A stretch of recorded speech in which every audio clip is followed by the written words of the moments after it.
Our next speaker is Dr. Gina Turrigiano from Brandeis University Center for Behavioral Genomics. And the title of her talk is Gating of Firing Rate Homeostasis by Sleep and Awake. So first, let me just say thanks very much for inviting me. It's great to be back among many old friends and collaborators. It's also wonderful to not have to get on an airplane to come give a talk. So I'm going to talk today about something that's relatively new, but it's something that we've really been kind of wondering about ever since my lab started working on homeostatic plasticity a long time ago now. And that is the question of how this form of plasticity might interact with behavioral states in the awake behaving animal. So sort of thinking about the idea that when animals are awake and freely behaving and interacting with the environment, the activity in their brain is sort of fundamentally different in many ways. And the question was whether homeostatic mechanisms could sort of act uniformly across these behavioral states, or whether they needed to be sort of turned on and turned off. So that's the question that I'm going to address today. And I want to just mention that pretty much all the work I'll talk about today has been done by one kind of amazing postdoc, Keith Hengen, and that's him looking very serious. It doesn't often look that serious, actually, with some help from a few other people in the lab. Okay, so you know, the question of what sleep is good for, I think, is one of the remaining really deep mysteries of physiology. And of course, there are lots and lots of theories about this. And sort of, there's two very prominent ideas in the neuroscience field, more than that, but I'm just going to mention two. So this may look familiar to some people here. One idea with quite a lot of evidence backing it up is the notion that sleep is really for replay of memories that were experienced during the awake state, and that replay of activity during sleep somehow strengthens or consolidates memories that were initially laid down during wake. So there's a sort of competing theory, and this is where the homeostasis idea comes in. And so this is a theory articulated by Giulio Tononi and Chiara Sorelli, I think first in 2006-ish. And this idea is kind of fundamentally different. The notion is that learning really happens during the wake state, and that during sleep, that's essentially when homeostatic mechanisms are turned on. So the notion is when animals are awake, they learn. There's a whole lot of LTP that perturbs the activity of neural circuits. And then during sleep, homeostatic mechanisms kick in and kind of rebalance the activity. And these ideas aren't necessarily mutually exclusive, but they're fundamentally different. I would say this idea is sort of agnostic about whether homeostatic mechanisms should be gated by behavioral state, but this one makes a very clear prediction that homeostatic renormalization of activity should really be happening during sleep. So I'm going to sort of go over two main ideas of my talk today. The first is really this question of whether neurons in intact neural circuits in freely behaving animals have a firing rate set point that they homeostatically regulate activity around. And the second is, again, this question of whether homeostatic plasticity is gated or is specifically induced during sleep. So first, just to back up for a second, you know, why do you need homeostatic mechanisms operating in neural circuits at all? There's really many theoretical reasons why you do, but this is maybe the simplest and most sort of basic idea that is very generalizable, I think. And so this is just sort of a cartoon thought experiment. So imagine what you're trying to do is play some kind of time-varying input into a multi-layered network of neurons, where each neuron here is connected to neurons in the next layer and so on. So here I've cartooned this as a very simple, straightforward feed-forward circuit, but you know, formally it's the same if you think about recurrent networks. So imagine what happens if the gain of transmission from layer to layer is a little bit greater than 1. Well, what's going to happen, of course, is your signal will grow because this guy will excite this guy a little more than it was excited, and so on and so forth. And it won't take very many traverses of layers before you end up in a situation where every neuron in your network is sort of active all the time. And clearly, this is not a great state to be in because very little information is being transferred here. You could think of this as sort of an epileptic, hyperactive state. So you might think that's really very simple, just make sure the gain is less than 1, but then you've essentially built yourself a catatonic circuit instead. And it becomes very difficult to faithfully propagate information. So you can't simply solve this problem by setting all of the connections, excitation, and inhibition to the right values initially, because we know that those synaptic strengths are going to be perturbed throughout learning and development and so on, because obviously synaptic strengths are very dynamic, as Rick was just discussing. So instead, a way that networks could sort of prevent these instability problems and essentially could keep the gain of transmission very, very close to 1 is if they use homeostatic mechanisms to normalize activity in some way. And so one very simple solution to this problem is if each neuron in this network has a way of sensing how active it's been over the preceding period of time, for instance, its average rate of action potential firing over the last hour maybe, and then can adjust its excitability to keep that activity relatively constant. And so this is really the sort of idea of a firing rate set point that I'm going to be talking about for the rest of the talk. So here's sort of the idea. Here we're cartooning an input-output function of a neuron, and the notion is that individual neurons have some sort of target average firing rate. And if, for instance, the amount of synaptic drive they get increases through LTP-like mechanisms and pushes them out of that range, what they would do is somehow decrease their excitability to bring firing rates back, and vice versa if activity fell too low.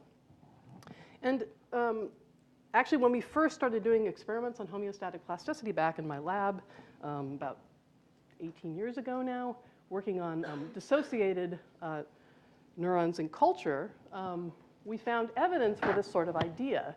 So again, this is just a cartoon of some data where what we found is that these neurons would fire away at some characteristic firing rate, and if you perturb that pharmacologically by, say, blocking a fraction of inhibition in these networks, firing rates would go up transiently, but if you followed them over time, you would see that they would come back very close to where they were before. And you could do these perturbations bidirectionally and see similar things, and a number of different labs have found very similar sort of phenomena. So this really argued, these data argued that at least in dissociated culture, these neocortical neurons,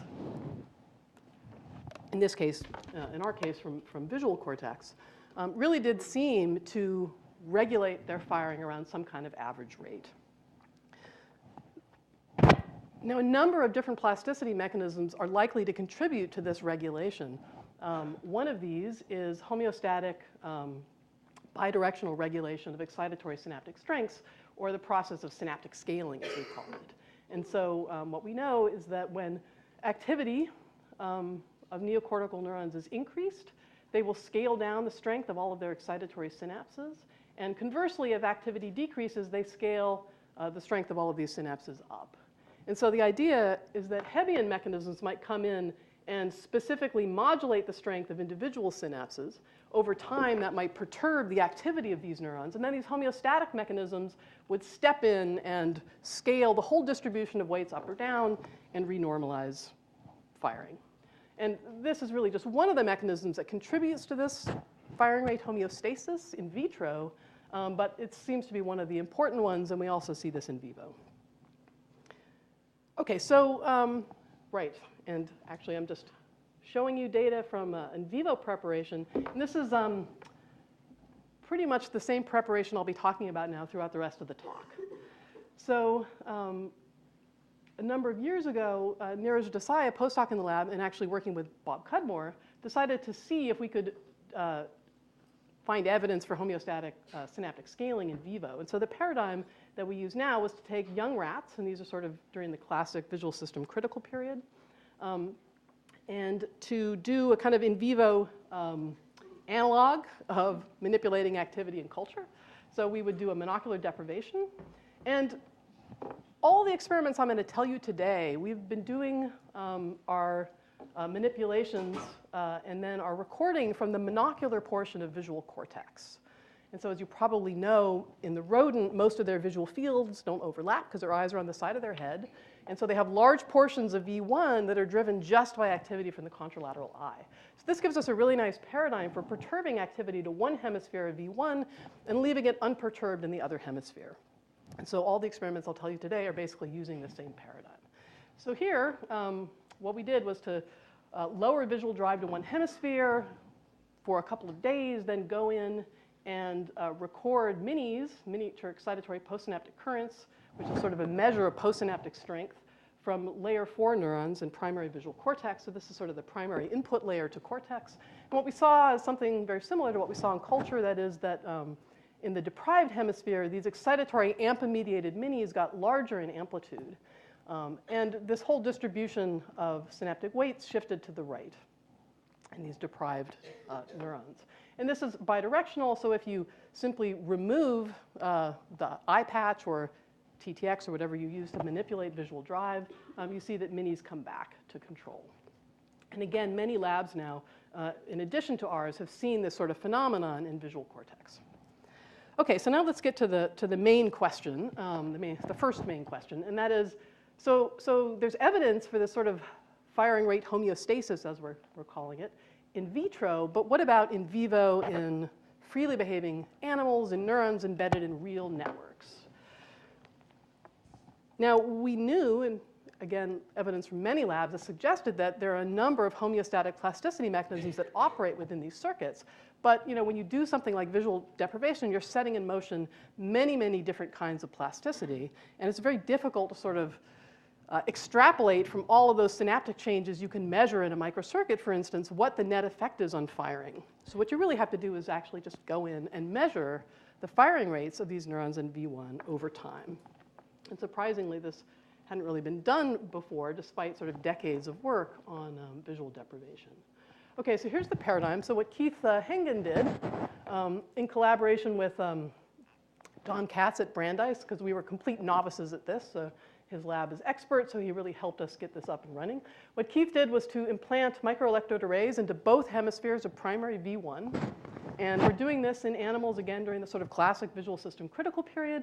And these guys are in a kind of enriched environment. They have siblings to play with, food and water ad libitum, and a new toy every so often to kind of keep them interested. And in this first set of experiments, what we did was we recorded for 8 hours a day for 9 days during the same circadian period of time, mostly during the light cycle. So you can get nice recordings. We can use sort of classic parameters of extracellular spikes to, for instance, separate units into regular spiking units, which are about 90% pyramidal neuron, and putative fast spiking cells, which have very characteristic spike waveforms. I'll talk a little bit more about this later. So you can see a very nice segregation between properties of the FS spikes and these regular spiking units. And you can follow the activity of an ensemble of neurons over time. Okay. So here's the paradigm that, again, we'll be using for all the experiments I'll talk about going forward. Electrode arrays are implanted around P21 bilaterally into both hemispheres of monocular V1, wait a couple days for animals to recover, and then we record for 8 hours a day, in this case, for 3 days of baseline recording. Then we go in and we close one eye and we just continue to record. And what we kind of hoped would happen is that this visual deprivation would lower firing in V1. And then the prediction, if these neurons actually have a firing rate set point, is that over time, firing rates should come back, even though the eye is still closed. Okay? So visual deprivation is present throughout this entire experiment. So this first example from one animal kind of says it all. So this shows you the activity of an ensemble of neurons on the 3rd day of baseline. There's recordings from the same hemisphere on the 2nd day of visual deprivation, and you can see that really things have gone very quiet across the whole ensemble. And then by the 6th day of deprivation, activity has come back. And I'll just say, in these experiments, we weren't trying to follow the same cells over time. So cell 1 here is not necessarily cell 1 here, but I'll address that a little later. So basically, we see this drop, and then activity seems to come back. And if you quantify this for 7 different animals, and the number of neurons is indicated here on the bars, if you can read them, but a fair number of neurons, what you see in the control hemisphere is not much difference over time.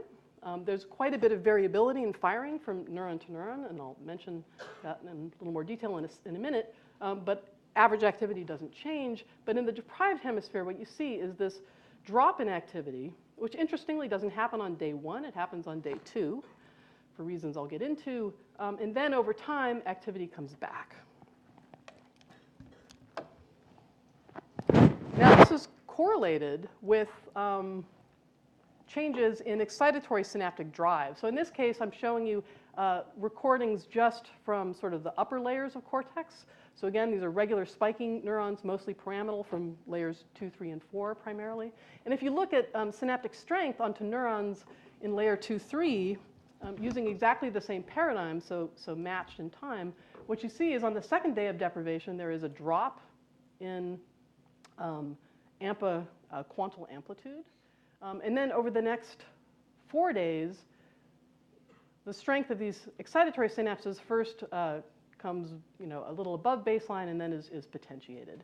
And we know from work that Mary Lambo did when she was in my lab that this increase in synaptic strength we see here has many characteristics we would expect of synaptic scaling, including sort of molecular signatures. So at least part of this recovery in firing we think is happening by this scaling up of excitatory synapses onto these neurons.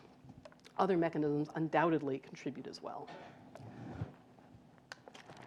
All right, well, what about these FS cells? As you probably know, these cortical microcircuits are pretty complicated. Pyramidal neurons excite each other in any given layer, and they also excite these fast spiking basket cells, and these guys feed inhibition back onto pyramidal neurons. And so the net firing of a pyramidal neuron is really going to be a function not just of, say, feed-forward thalamic drive to that circuit, but also the sort of recurrent connections within the circuit. So we were curious to see what happens to the firing of FS cells, and do they also show a homeostatic restoration of firing? And in fact, they do. So if you follow these putative FS cells, again characterized by their spike waveforms, what you see is they also drop in firing upon the initiation of monocular deprivation. Sorry, that's what the gray bars are. That shows you the period of monocular deprivation.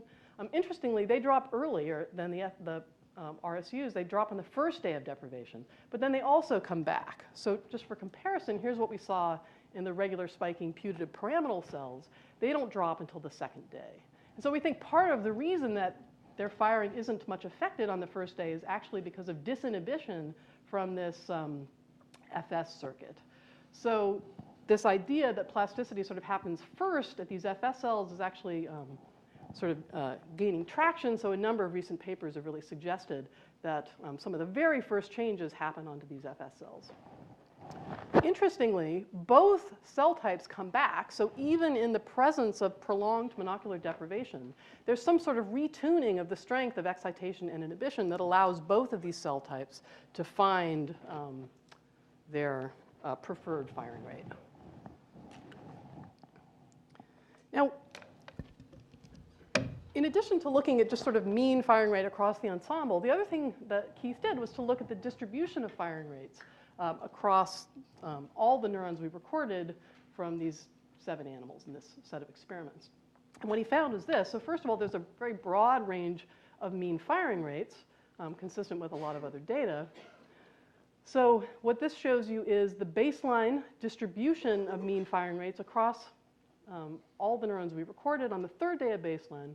This shows you what happens on the 2nd day of monocular deprivation. So everything shifts to the left towards lower firing rates. By the 6th day of MD, not only have mean firing rates come back, but that distribution has actually been restored. And it's statistically indistinguishable from the distribution that was seen in control. So this really suggested sort of one of two things is going on. Either individual neurons are dropping their firing during MD and then are coming back precisely to an individual set point, or there's some mechanism that's operating across the network to keep that distribution consistent. And so we really wanted to know which of these was the case, but in order to answer this, what we had to be able to do was to follow individual cells during this whole process of firing rate homeostasis. So that's the next thing that Keith set out to do. So in order to try to follow individual neurons over 9 days, what he did was to come up with a method that allowed him to spike sort on all of these 9 days of data, which is sort of computationally challenging. So what this shows you is 2 units, 2 regular spiking units. And from now on, I'm just going to talk about regular spiking neurons, isolated from the same wire. And the color code here, there's going to be a lot of crazy color codes because Keith really loves that stuff. So this shows you the change in color across days for cell 2. And this change in color shows you which spikes came for which day for cell 1. Okay? So you can see the colors are pretty much interspersed across these 9 days. And here's another way of looking at that. This just shows you the centroid of that cloud. And again, you can see across many days that centroid really doesn't change much. It's very stable. So another way of looking at the stability of these units that we believe we're following over the entire time is to look at the waveforms. So this shows you the waveform of this cell over 9 days. Again, color-coded. Same thing here. If you just peak scale these and overlay them, you can see that the waveforms remain remarkably stable. So that's all 9 waveforms laid on top of each other, and similarly here. Okay, so we can follow individual cells over time. What do we see when we do monocular deprivation? So this shows you 2 neurons recorded from the same deprived hemisphere. So this shows you their firing rates. Here is the beginning of monocular deprivation. And what you can see for both of these neurons is that firing drops and then comes back. Interestingly, the timing of the drop is a bit variable from cell to cell.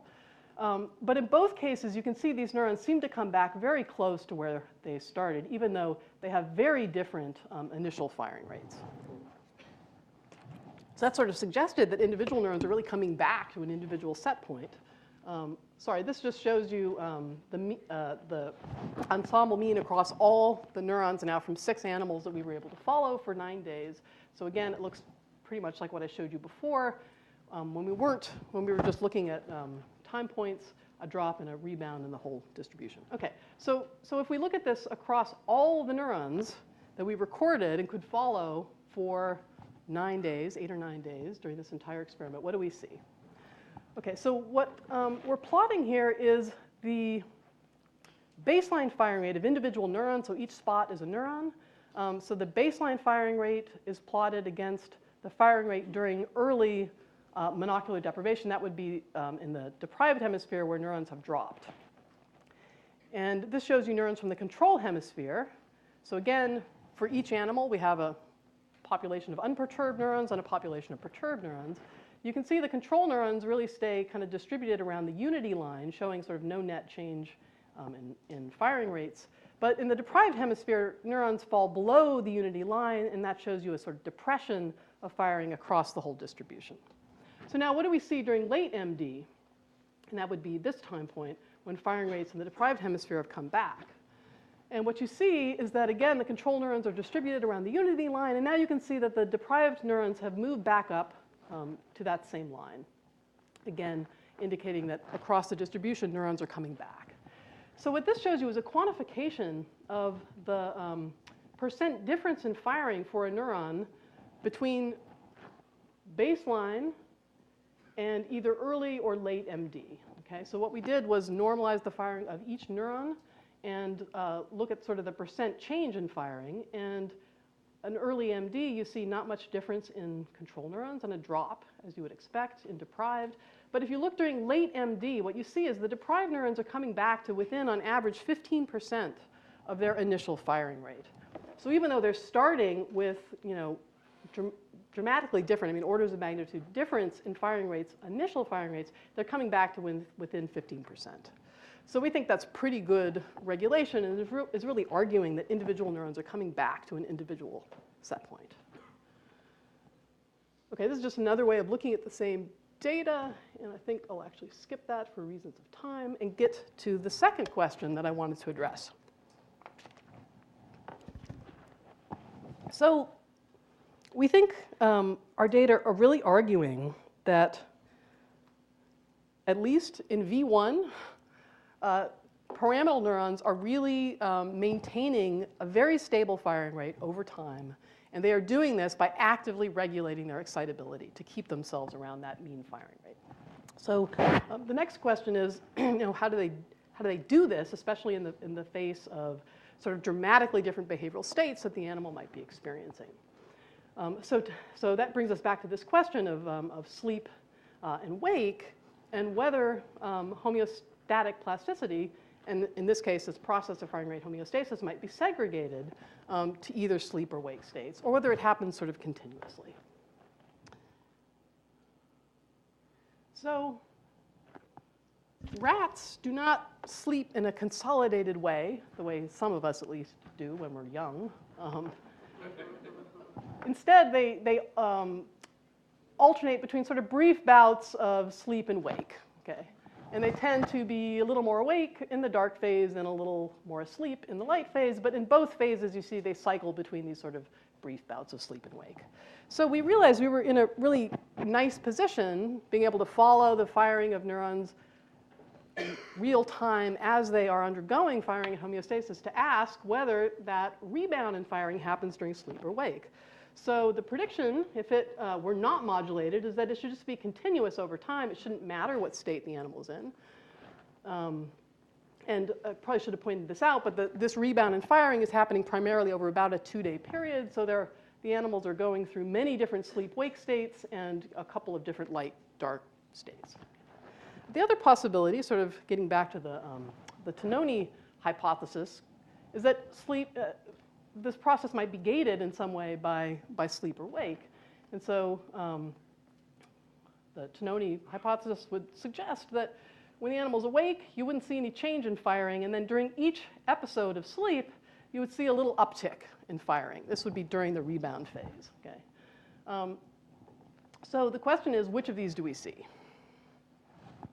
So first, of course, we had to get good at determining when the animal's asleep or when they're awake. So we're using sort of standard polysomnography here. So on the same population of animals that I just showed you, we also have LFP recordings and EMG recordings and video recordings. Oops, sorry about that. So we can put all of these together and then figure out whether the animal is asleep or awake, in REM sleep or non-REM slow wave sleep, or whether they are, when awake, whether they're in active wake, defined by the animals actually moving around, versus quiet wake, sort of sitting there.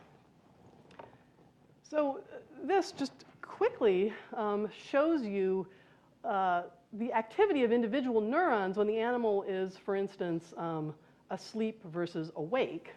And consistent with previous data, we really don't see much difference in the average activity of neurons between these different states. So the sort of mean firing rates are not very different at all. There's some difference that starts to emerge between REM and non-REM, but it's still fairly subtle, and we don't really see it across the whole population. And this, we have the same neurons in this data set followed over many, many iterations of sleep and wake. So in individual examples, you might see a cell go up or a cell go down. But when you average across many, many iterations of these cells moving between these states, you really don't see huge differences in average activity. There are differences in the variance of the activity. Okay, so we can divide our activity of these neurons during this rebound period into these different epochs, these behavioral epochs. So here's an example cell where here's monocular deprivation. So here's the firing rate of this cell over time. Here's where it drops. This is in the deprived hemisphere, obviously. And here's that rebound period. And if you just blow up that little period of time in the gray bar and color code it, again, sorry about the crazy colors here, sort of psychedelic, kind of fun. So here, the firing rate of the neuron is coded by whether the animal was in REM, non-REM, active, or quiet. Okay? And there's a lot of noise in this individual example, but what you can do is you can take all the examples in this case of, say, active wake, and you can then normalize the firing rate of the neuron to the beginning of the epoch. And the other thing we did in this analysis was to normalize time and present it as percent of time in epoch, because these epochs are of different lengths. Okay?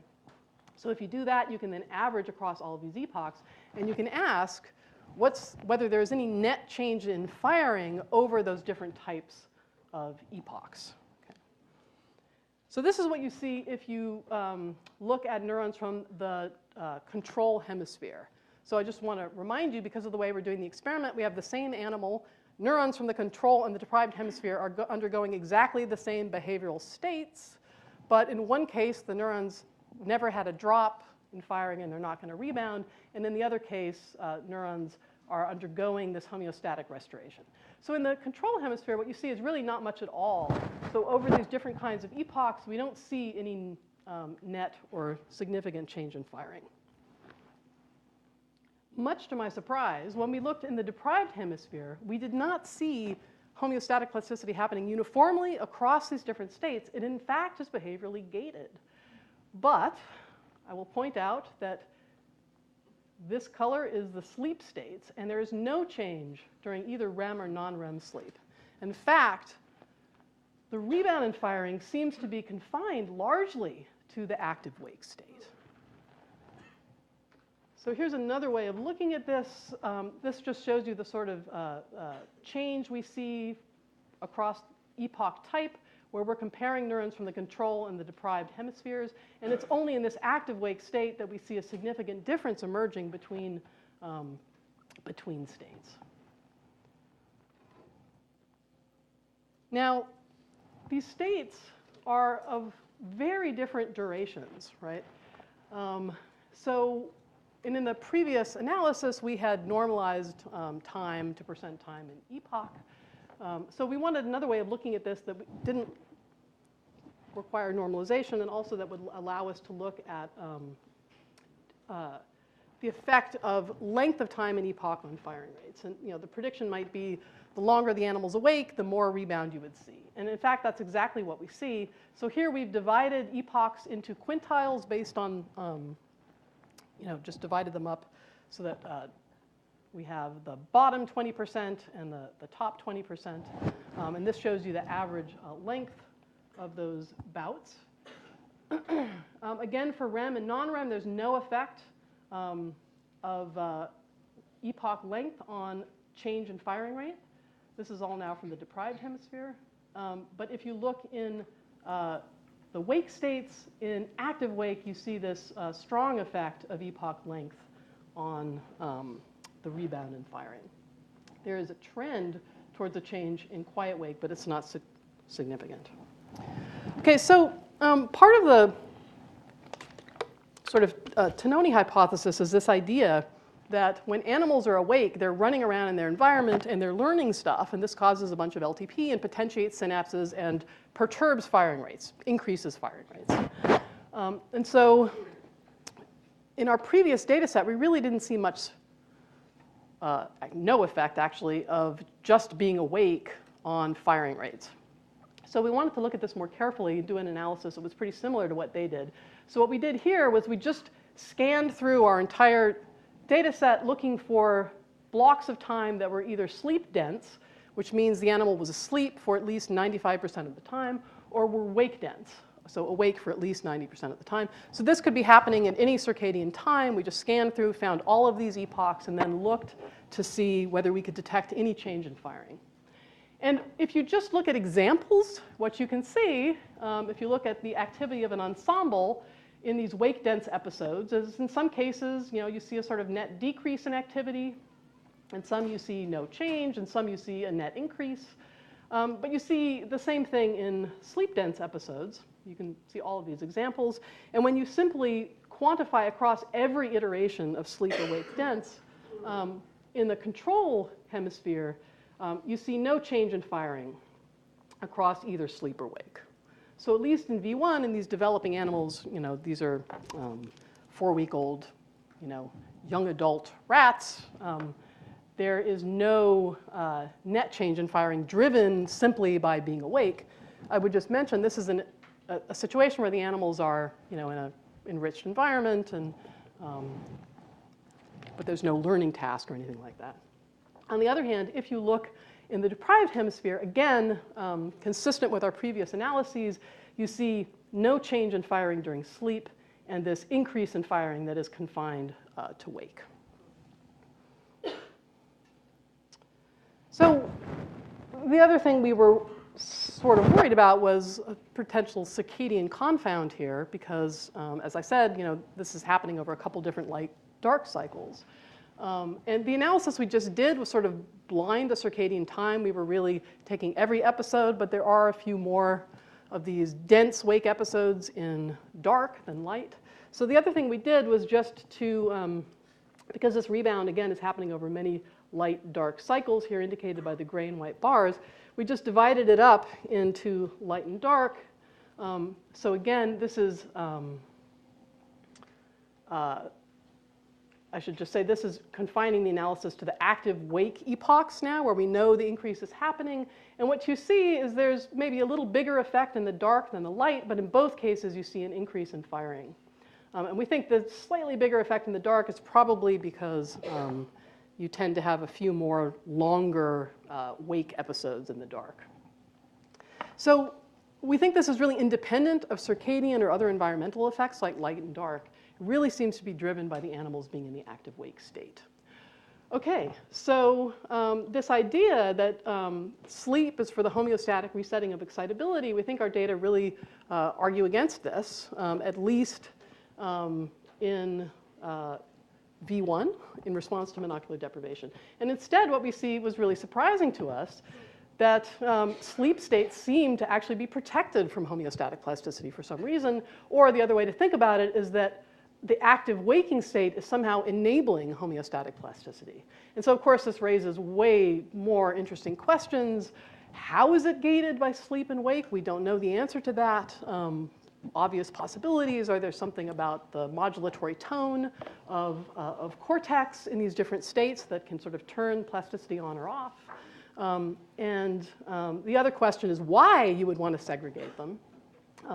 And the fact that you do suggests either there's something about the sleep state that's just incompatible with homeostatic plasticity. You can't do it because, I don't know, you've washed some necessary modulator out of the brain, or possibly something happens during sleep that homeostatic mechanisms would really mess up. And so you have to keep them from being active during that state. So obviously we're really interested in trying to figure out which of these are the case. So today I mostly talked about data from a couple people. First, Mary Lambo, who some of you here may know. She was a graduate student in my lab and did some of the nice recordings showing synaptic scaling in V1 during these paradigms. Primarily, Keith Hengen, again, amazing postdoc, really spearheaded all of this, found collaborators, got difficult stuff to work, boundless energy, super smart. He's on the job market. This is Keith and one of his, he likes to be thought of this way, I think, heroic, I don't know. And in addition to Keith, I just want to mention a couple other people. A grad student who recently joined the lab, Alejandro, has been really critical, and also James McGregor, who was an undergraduate in the lab and is now in grad school, did some important work. And finally, collaborators, Dawn Katz and in particular Steve Van Hooser, a colleague at Brandeis, has been absolutely essential for this work in terms of getting all the computational side of it, the analysis, working. Thanks.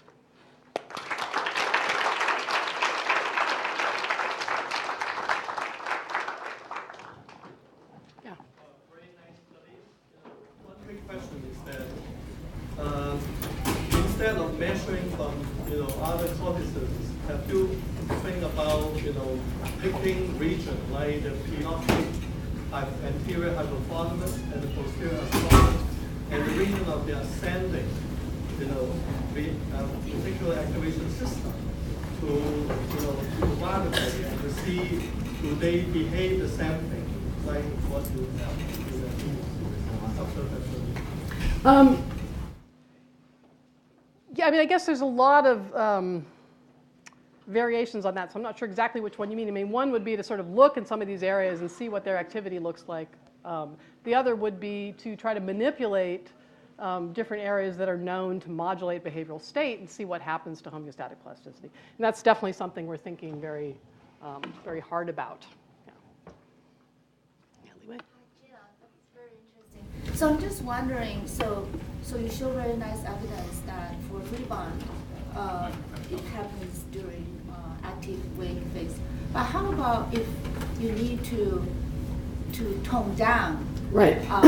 activity? Do you think that that's still the same? Yeah, so the question, I guess, is really, is this gating by sleep and wake bidirectional? Do both directions of homeostatic plasticity behave the same? So the short answer is we don't know. The slightly longer answer is we don't have a great paradigm for manipulating visual activity in the other direction, so we're thinking hard about ways to do that, and we're playing around with some stuff. So once we figure that out, then I think we can ask the question. So we may have time for 2 short questions. So in terms of the vivo homeostasis, visual cortex, do you guys find any difference across different layers in terms of the speed or? Yeah, good question. We probably just have enough neurons at this point that we can start to parse them by layer. We've done a little bit of that, so we know in layer 4 and 2, 3, for instance, if we put all of those cells together, we see the same thing. But whether, for instance, in layer 5, we also see a drop in rebound, we don't know the answer to that yet. We didn't have as many recordings from layer 5 before, and there wasn't a huge effect, but we just didn't have enough cells. So, so that's something that we can go back and pull out of our data set. We just haven't done it yet really carefully. One last question. Yeah. I'm wondering whether it's very curious you take this time. I assume it's still development, but the circuit has already established.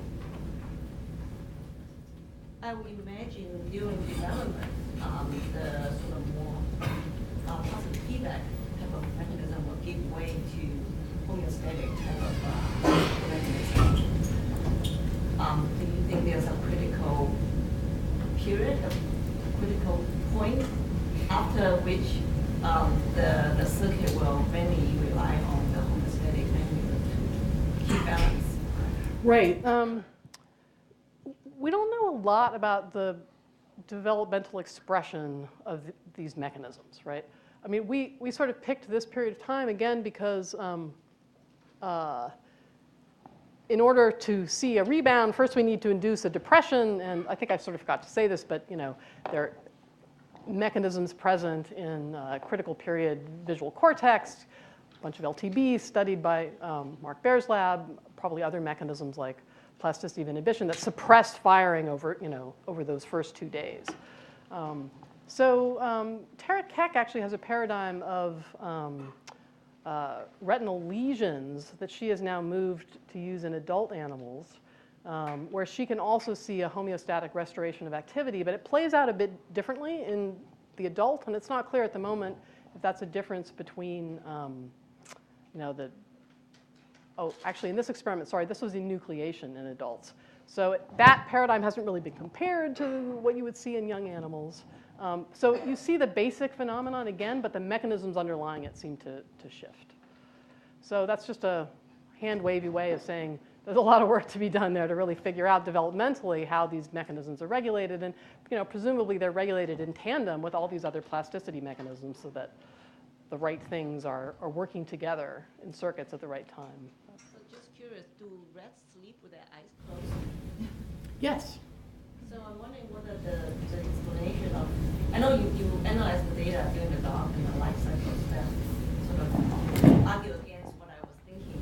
I'm wondering whether the reason you see a rebound during active phase is because basically there's a communication between the eyes. During sleep, both eyes are closed, there's no communication. So these experiments are all in monocular cortex, so there's no competition between the 2 eyes. We sort of picked monocular cortex, in part because we could compare the 2 hemispheres, but also to make things a little bit simpler, because we were really just interested in this process of firing rate homeostasis. It's easier to not worry about things like that.